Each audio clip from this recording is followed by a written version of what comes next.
From AIT Studios in Abuja, Nigeria, this is the O&M Sunday Show with Obiora Ilo and Mamode Akuga. Hello and welcome. A beautiful Sunday afternoon, and it's time once again for the O&M Sunday Show.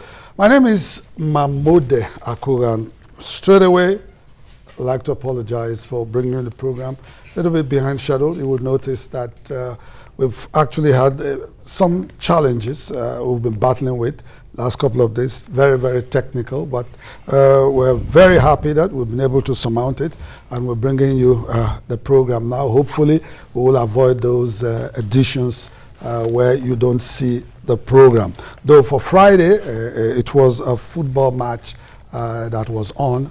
Nigeria female footballers taking on a competition at the ongoing female World Cup. Well, very happy to let you know that after a while, my tag team partner Obiora Ilo, who's been away in the United States, is back. Obiora, welcome. Well, I'm happy to be here. Say something nice to our viewers. Well, I won't travel in a while, so I'll be here. Welcome to your show, your Sunday show, the O&M Sunday Show. A lot has been happening around the country. Of course, Mamode talked about the hiccups we've had. Don't worry. We think that is over now. Yeah. A lot has been happening in the country. And I think the biggest story, Mamode, while I was away, was what some papers have called the coup in the National Assembly. You know? Was it really a coup? But, you know, yes, APC had their mock elections, decided on candidates. At the end of the day, those candidates lost out. But, Obiora, you must remember, and Nigerians, I mean, they will bear us out. Yeah, they will bear witness here that on this program, we shouted ourselves hoarse completely right after the elections. Weeks after the elections. Yeah, weeks after. We kept on talking about it because APC kept on shifting, you know, time very to undecided. Hold. Yeah, they were not decided. Dilly-dallying. Left, right, center, you know, back and forth. And we pointed out at that time that, look, this delay will eventually result in a situation where the party will have no bearing on who becomes President of Senate or Speaker of House of Representatives. And lo and behold, we've become prophets. The same way we predicted it, the same way it happened. Yes. And we are warning again that the president, who is also, whether Lai Mohammed wants to accept it or not, who is the leader of the APC, we are warning again that he has to do something right now. He can't be talking from two sides of his mouth. He can't be talking about constitutionality and talking about the will of the party. Yes. He has to come out straight and take a position. I think if you ask me, Obiora, Muhammadu Buhari is trying too hard to make people believe that he's a Democrat. You know, I don't want to be part of the National Assembly election. These guys are going to have serious impact on your policies. And you say, no, I don't want to interfere. I don't want to have anything to do with the elections in the National Assembly. I mean, there's no way in the world that happens. No, but not even in developed democracies like United States of America. There must be some horse trading behind the scenes. The president wants an assembly that would, you know, support his moves, support his policies. If you say you don't want to be involved at all, that's at your own risk. And it is, I mean, we warned also that it happened to Jonathan, yes, in the House of Representatives. Yes, and what has become known as Tambuwalism now, which has happened again. Started 4 years before the end of the tenure of President Jonathan, yes, and actually led to those cracks that led to the bigger cracks that saw PDP losing the election 4 years after. So, and you know, Mamode, I've been hearing a whole lot. Actually, with the National Assembly crisis, you don't know what to believe anymore. Yes. You know, some people are saying maybe the presidency has a hand in what happened. So somehow they like what has happened. Well, because there's a power struggle, you know, within the, because you must understand that the coming together of the APC is the coming together of strange fellows. Yes, strange When fellows. you come in there are three power blocks: the new PDP, the ACN, and then the CPC. Yes. So what we saw was a fight. Who has the soul of the party? Yes, who's in control? So and then, you know, you said something earlier on about the leader of the party. The definition of who is leader of APC, I think we have to do a program on it. And who is the leader? Who is the real leader of APC? Is it the president, who, of course, the standard bearer for APC, or the chairman of the party? Or the chairman of the party, or Bola Ahmed Tinubu? And I think we have to really be able to do a program on that and try to define who APC leader is. Mamode, national let me tell you something. I remember those programs we did just after as we were building to the elections, and the PDP kept saying. I even remember programs I did when the APC came together. Yes. You saw a lot of PDP stalwarts saying that just watch it. When it's time to divide the cake, we'll know whether this party can survive. I think that there's a lot that the APC has to do. You know, they've won the election. It looks like they don't know what to do with the victory. Yes. But time is not too late. It's not too late. They can still come together and, you know, define what the APC stands for. Because it's when, sorry, I don't want to use the old, you know, there are honor among, you know, not what I'm saying. Yes. But even when you have won, there has to be a defined direction. Yes. So this washing their dirty linens in public, the president is not the APC leader, the president is APC leader. We should not be hearing things like that. We shouldn't be hearing those things. They should go tidy all those up. Yeah. Going into our interviews today, we're supposed to have, we're going to have a very unfair interview today. It's an unfair one, but really it's not our fault. That is the way it has played out.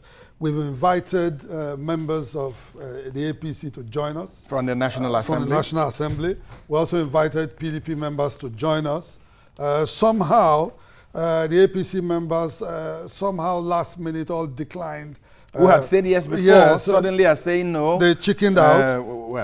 And the information is that one of them said to me, one of them said, look, they say we should keep it quiet because the party is trying to resolve a couple of things. Yes. I don't know how true that is. Well, but the PDP members are here.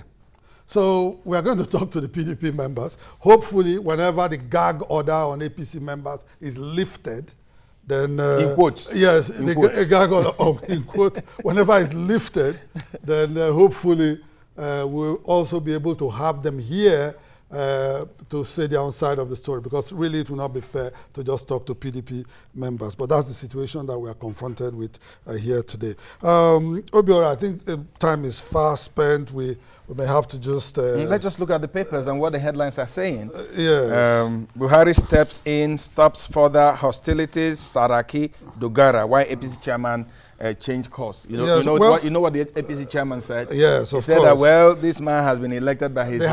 They now recognize him. By his colleagues. We have to live with it. Yes. We've passed through this road before. This too shall pass. Exactly. That's what they... Well, from the Punch, anti-Saraki senators demand Ekweremadu's resignation. Asking Deputy Senate President to quit is wrong. This is a rider, and it's a reaction from PDP. And from far away, Enugu, Deputy Senate President Ekweremadu says, my re-election gives Southeast sense of belonging, and also said it was right for the Southeasterners to vote PDP. Yes. So much for the papers. We will be taking our interview proper shortly, but we'll also, not forgetting, a few days ago was June 12th, 22 years after that very famous and all-important election that a lot of Nigerians agree that was the freest, fairest election in the history of the Federal Republic of Nigeria. 22 years ago.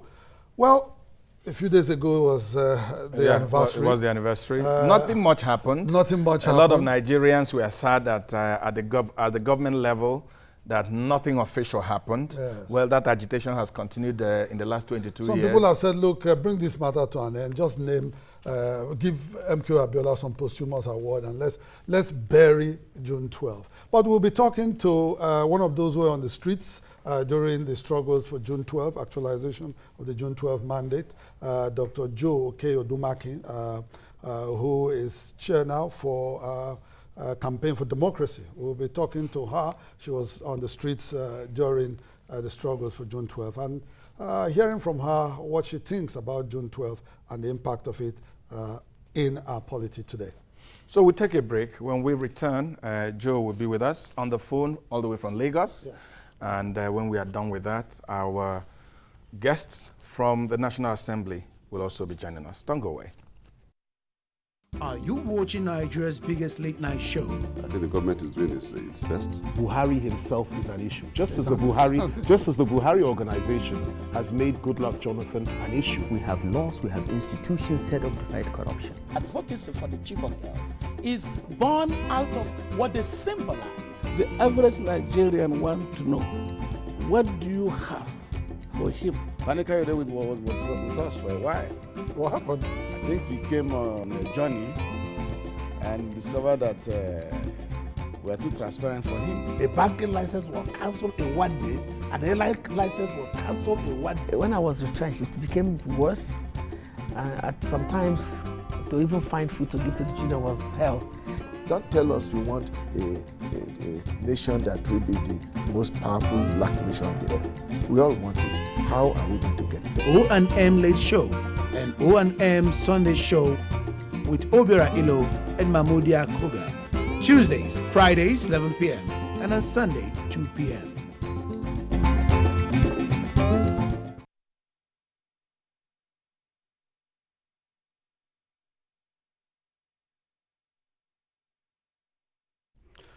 Welcome back. You're still watching the O&M Sunday Show. Like we said earlier on, a few days ago, June 12 was 22 years anniversary, as a matter of fact, after that very, very famous election where MKO Abiola was acclaimed to have won and wasn't able to actualize that mandate.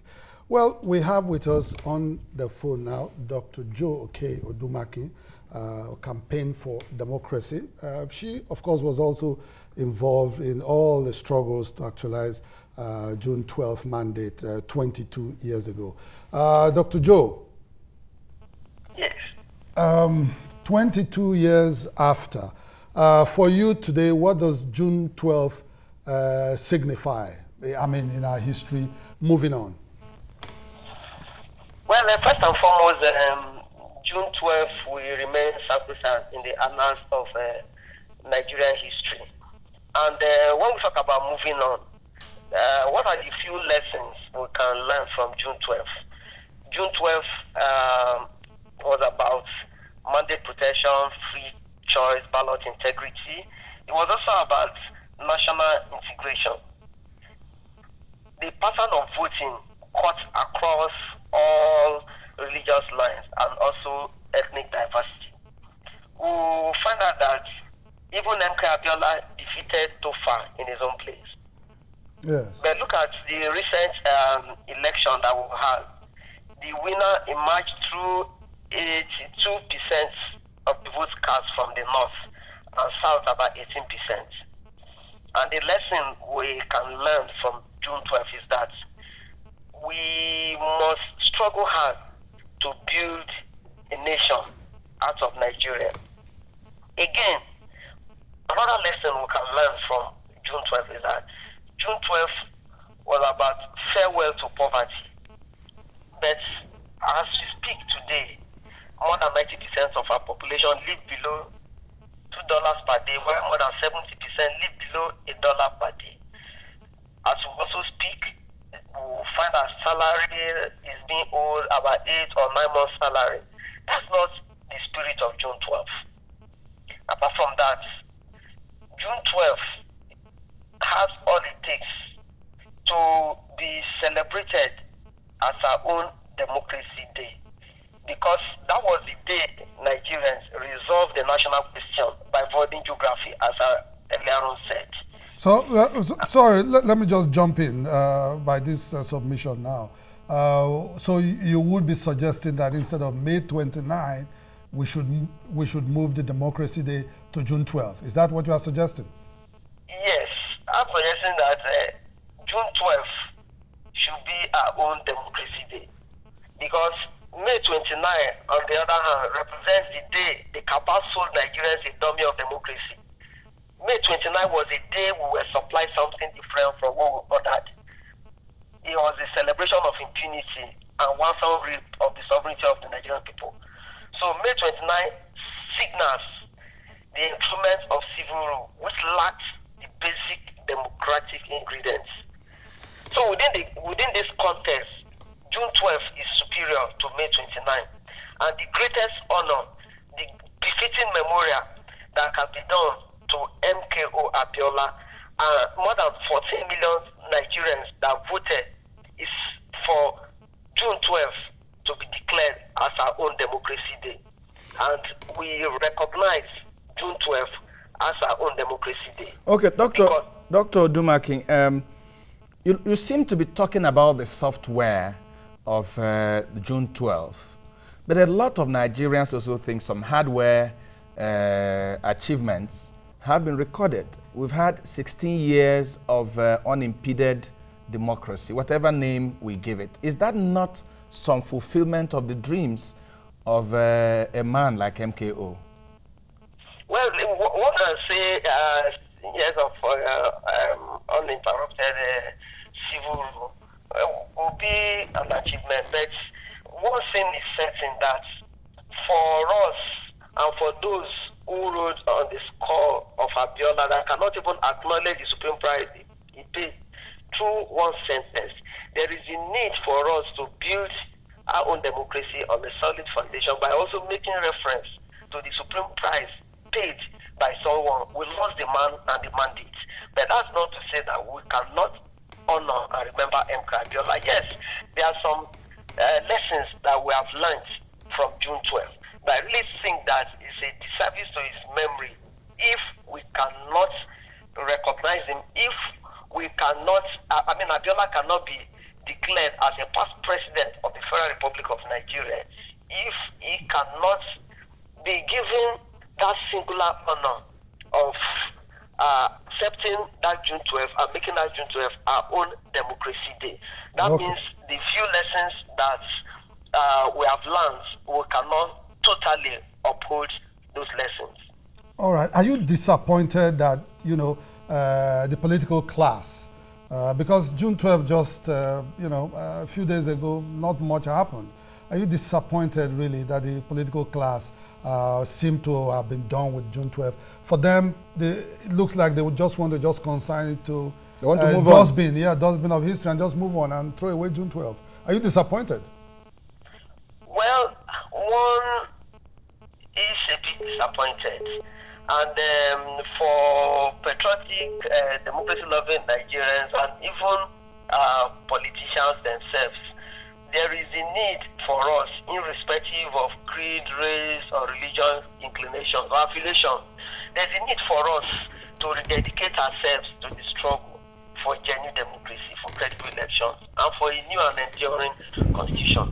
There's also the need, because I think similarly, it is the duty of the current holders of power in Nigeria to always remember that since there's no other country that will have than Nigeria, since someone paid that supreme price, there is a need for us.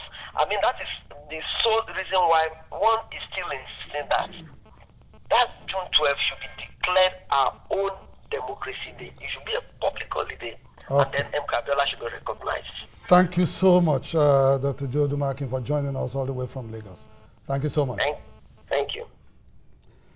Well, Obiora, this issue, I think that will take some time. It's an ongoing It's debate. an ongoing It will issue. continue. May 29 or June 12. For Nigerians, maybe it looks like June 12 was their day. Yes. But, May 29 seemed to... it's also significant. It's also very significant. It's also significant. So for me, we could keep our our May 29th, but June 12th, there must be some recognition. There must be some recognition. Not just, when people talk about it, like when Dr. Joe was talking, she kept talking about the supreme price paid by Abiola. Yes. Several Nigerians also died. Yes, several Nigerians. I think in thousands, if not or hundreds. Several died Several for Nigerians June 12th. died. So a lot of blood was spilled. shed Yes. for June 12th. So we can't wish it away. No way. There must be some kind of recognition. I think it's something we keep talking about. Yes, we have to. Yes. But as we said when we started, we have in the studio 2 members of the PDP. They'll be talking to us in a moment, but we'll just take a break. And when we return, the 2 legislators will be joining us.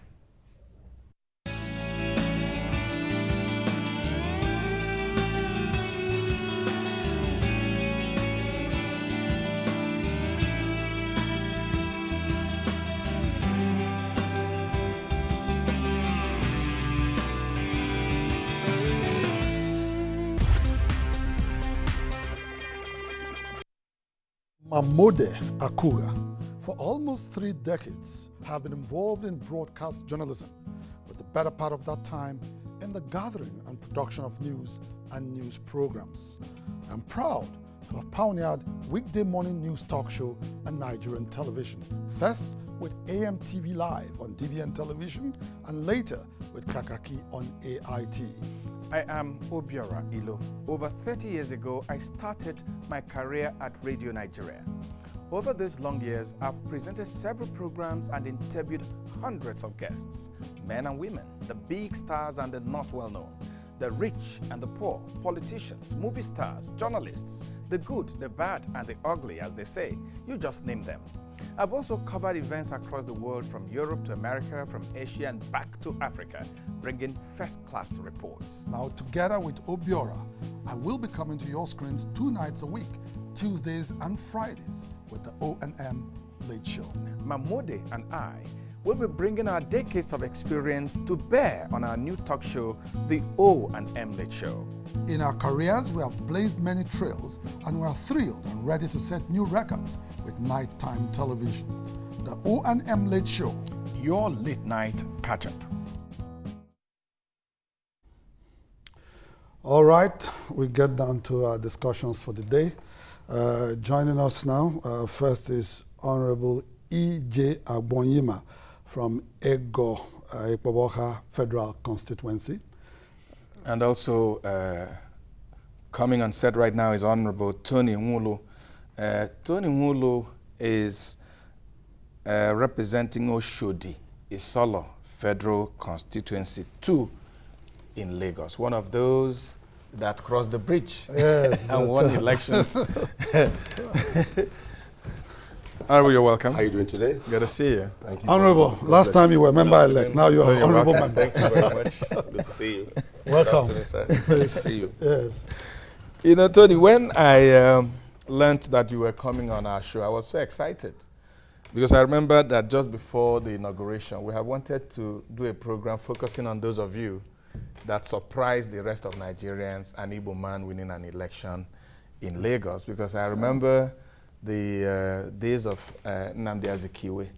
I remember the election, he had won an election, he was going to lead the legislature in Lagos, and suddenly in the morning everybody cross-carpeted, and the man saw himself alone and had to run back to the east, pushed someone aside and all that. So how did you feel winning this election, and what drove you, what gave you the confidence to think at all that you would go for an election in Lagos and win? If I may add, in a place where you have been threatened to be thrown into the lagoon. Well, to start with, I believe it's about one country, one Nigeria, and I've been staying in Lagos. I've interacted very well with all the ethnic groups within there, done businesses with them. I saw myself as a Lagosian. That's the most important thing. I saw myself as a Lagosian, and when it was time for the whole thing, I said, why not? Why not go in for it? And It might surprise you to know that actually, during my primaries, the majority of my votes came from the Yorubas, because I actually had 2 other Yoruba contenders, you know, and out of the 22 votes that was cast during the primaries, I got 12. And there were about 20 Yorubas, so the Yorubas actually voted for me. Yes. They gave me the mandate in the first instance. It wasn't like it was an Igbo thing, no. The Yorubas accepted me, they believed in me, I was able to talk to them, they heard what I said, and they were like, why not? If you can do a better job for us, come on board. Lagos seems to be leading with example for the rest of the country. Yes. Because you're not the only one, non-Lagosian, who won. I know there's also somebody from Delta State. Yeah, we're about 3 of us. 3 of you? Yes. 2 Igbos and 1. But I'd like to ask, I mean, seeing your peculiar position, your special position in this whole thing, how determined are you to ensure that this confidence being reposed in you won't be a wasted investment? In fact, that's a huge one too, which I quite acknowledge. Stepping out to run, I did a check across the constituency. I related with the people, the market women, a whole lot of different groups. I was able to identify their needs. That's the most important thing. And you see, while doing that also, I was able to let them know that first and foremost, I do not have the solution to all things. I am going to bring all of you on board. We're going to discuss our needs together, because I'm also a constituent. In as much as I'm representing you, I've been part of the whole issue. We've struggled it together. It's not like I came from somewhere to come and meet them. I've been in the system, been part of the system. When we're plying bad roads, we're plying bad roads together. Everything that is not going right in the constituency affects me as it affects the constituents. You know, so during my town hall meetings, I sat them down and I told them, look, what we're going to do is what most people do not do, which is engaging you in this process. We have most elected people not engaging their constituents. You believe you know what their problems are, but you don't. Until you talk to them. Until you talk to them. You see, I believe that when you're sick, when someone is sick, the person goes to the hospital and the doctor begins what you call the diagnosis. They ask you, are you feeling pain here or there? You don't look at the person and assume that the person has pains. Somewhere, and start medication. If someone is having a stomach ache, and you go out there and buy something like paracetamol and give the person, yes, you provided a solution, but that solution is not suitable. It's not what he wants. It's not suitable. Anyway, I think we are going to bring you back. We are going to bring you back for talk a full program. and your colleagues, you know, some of you that, you know. EJ, it's not like you are not special, but you won election in your own state. So his own situation is kind of peculiar. So, but let's come to the issues for which, you know, we invited the 2 of you. Unfortunately, your APC brothers could not join you. We wanted them to also be here to talk about this issue. Nigeria